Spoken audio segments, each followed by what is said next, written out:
இளம் வயதில் சஹாபாக்கள் எப்படி இருந்தார்கள் தெரியுமா சகோதரர்களே?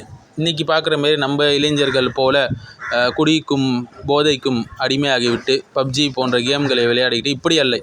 அவர்களுடைய வாழ்க்கை விசித்திரமானது, நபிகளாரின் தோழமையோடு கொண்டது. 5ற்கு முன் 5ஐ பேணி பாதுகாக்கவும் என்று நபி ஸல்லல்லாஹு அலைஹி வஸல்லம் அவர்களுடைய நபிமொழி நமக்கு ஞாபகம் இருக்கிறது இல்லையா? அதில் ஒன்று, இந்த இளமையை பற்றி கேளுங்க. உன்னுடைய இளமையை எப்படி கழித்தாய் என்று அல்லாஹ் கேள்வி கேட்பான். என்ன பதில் தயாரித்து வச்சுருக்கோம்? ஊர் சுற்றுறதும் வீடியோ கேம் விளையாடுறதும். இதை தவிர வேறு எதுவும் இருக்கா? இல்லை, மாஷா அல்லா. 10 வயதில் இஸ்லாமை ஏற்றவர் அலி ரதியல்லாஹு அன்ஹு. மேலும் ஹீப்ரு மற்றும் அராமிக் மொழிகளை 17 நாளில் கற்றவர் ஸைத் இப்னு சாபித் ரதியல்லாஹு அன்ஹு அவர்கள். இஸ்லாமை ஏற்றபோது அவங்களுக்கு வயது 11. இஸ்லாமிய பல சேவைகளை ஆற்றியிருக்கிறார். மேலும் சமுதாயத்தின் நம்பிக்கையாளர் என்று புகழப்பட்ட நபிகளாரால் அபு உபைதா அல் ஜர்ராஹ் 13 வயதில் இஸ்லாமை ஏற்றார்.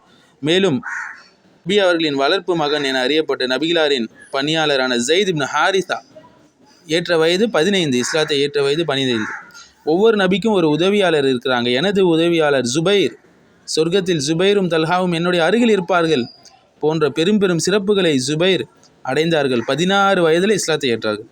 எரியுங்கள் சாதை, எரியுங்களின் தாயும் தந்தையும் உங்களுக்கு அர்ப்பணமாகட்டும் என்று நபி ஸல்லல்லாஹு அலைஹி வஸல்லம் கூறினார்கள் ஒரு சஹாபியை பார்த்து, உஹது போரின் போது. யார் அந்த நபி தோழர்? சாத் இப்னு அபி வக்காஸ். இவர் இஸ்லாத்தை ஏற்றது 17ஆம் வயதில். நடமாடும் ஷஹீத் ஒருவரை பார்த்து எவர் கண் குளிர விரும்புகிறாரோ அவர் தல்ஹாவை பார்க்கட்டும். உஹது போரின் நாயகனான தல்ஹா இப்னு உபைதுல்லா இஸ்லாத்தை ஏற்றது 17ஆம் வயதில். சொர்க்கத்தை கொண்டு நற்செய்தி வழங்கப்பட்ட 10 பேரில் முக்கியமானவர் அப்துல் ரஹ்மான் இப்னு அவுஃப் இஸ்லாத்தை ஏற்றது 17ஆம் வயதில் என்று சொல்லப்படுகிறது. இஸ்லாமிய அழைப்பு பணிக்காக மதீனாவுக்கு அனுப்பப்பட்ட முதல் தூதுவர் யார்? முசாப் இப்னு உமைர். இஸ்லாமை ஏற்கும்போது அவர் வயது 18. மிகவும் அழகானவர், வசதியாக இருந்தவர். இஸ்லாத்திற்காக தன் வசதியையே தூர போட்டார். என் சமுதாயத்தில் ஹலால் ஹராம் குறித்த மிக அதிகமாக அறிந்து வைத்திருப்பவர் முஆத் இப்னு ஜபல் அவர்கள் என்று ரசூலுல்லாஹி ஸல்லல்லாஹு அலைஹி வஸல்லம் சொன்னாங்க. இவங்க இஸ்லாத்தை ஏற்றது 18ஆம் வயதில். 2 ரக்கைகளை உடையவர், ஏழைகளின் தந்தை என்று ஜாஃபர் இப்னு அபு தாலிப் கூறப்பட்டார். இஸ்லாத்தை ஏற்றது 22வது வயதில். 3 முறை கனவிலும் இந்த உலகத்திலும் சொர்க்கத்தை உங்கள் மனைவி என்று நபிகளாருக்கு சொல்லப்பட்டவர் ஆயிஷா ரதியல்லாஹு அன்ஹா.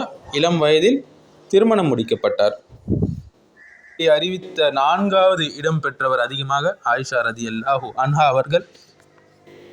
இவர்கள் இல்லை என்றால் பிஇத்னில்லா மார்க்கத்தின் கால் பகுதி சட்டங்கள் நமக்கு கிடைக்க காரணமானவர் கிடைத்திருக்காது என்று கூறுகிறார்கள் உலமாக்கள். முதலாக திருக்குரான் தொகுக்கப்பட்டு அமானிதமாக ஒப்படைக்கப்பட்ட உமர் அவர்களின் அன்பு மகள் அன்னை ஹப்ஸா அவர்கள் தன் வாழ்வியல் நெறியாக இஸ்லாத்தை ஏற்றவர். கவ்வாமா, அதிகமாக நோன்பு பிடிக்கக்கூடியவர்கள், அதிகமாக தொழுபவர்கள். இளம் வயதில்தான் இஸ்லாத்தை ஏற்றார்கள். ஹிஜ்ரத்தின் போது தவுர் குகையில் நபி அவர்களும் அபூபக்கரும் சிரமப்பட்டிருந்த போது 3 நாட்கள் தங்கியிருந்த போது சாமர்த்தியமான முறையில் அவங்களுக்கு தேவையான உணவு தண்ணீர் தயாரித்து கொண்டு வந்து 2 வாருடையவரே என்று நபி அவர்களால் புகழப்பட்ட வீரமங்கையார், இஸ்லாத்தில் முதல் குழந்தையை ஈன்றெடுத்த அபூபக்கர் அவர்களின் மூத்த மகள் அன்னை ஆயிஷாவின் சகோதரி அஸ்மா இஸ்லாமை இளம் வயதில் தழுவிய தொடக்க கால முஸ்லிம்களில் ஒருவராக இருந்தார். குறைஷிகளின் கொடுமை எல்லை மீறிய போது அபிசீனியாவுக்கு புலம்பெயர்ந்த முதல் முஸ்லிம் குழுவின் பெண்கள் அணிக்கு தலைமையாக இருந்தவர் யார்? ருக்கையா ரதியல்லாஹு அன்ஹா. குழந்தை பருவத்திலே இஸ்லாமை ஏற்றவர்.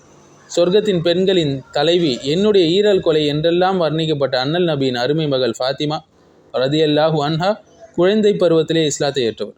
உக்பத் இப்னு ஆமிர் 14 வயதில், ஜாபிர் இப்னு அப்துல்லா இப்னு மசூத், கப்பாப் இப்னு அரத் இவர்கள் எல்லாம் 16 வயதில், அக்ரம் இப்னு அபுல் அர்க்கம், அஸ்மா பின் அபிபக்கர் 17 வயதில், அபு மூசா அல் அஷரி 19 வயதில், சாத் இப்னு ஸைத் 19-20 வயதில், உஸ்மான் இப்னு ஹுவைரிஸ், உஸ்மான் இப்னு அஃபான், அபு ஹுரைரா அவர்கள் 25 31 வயதில்.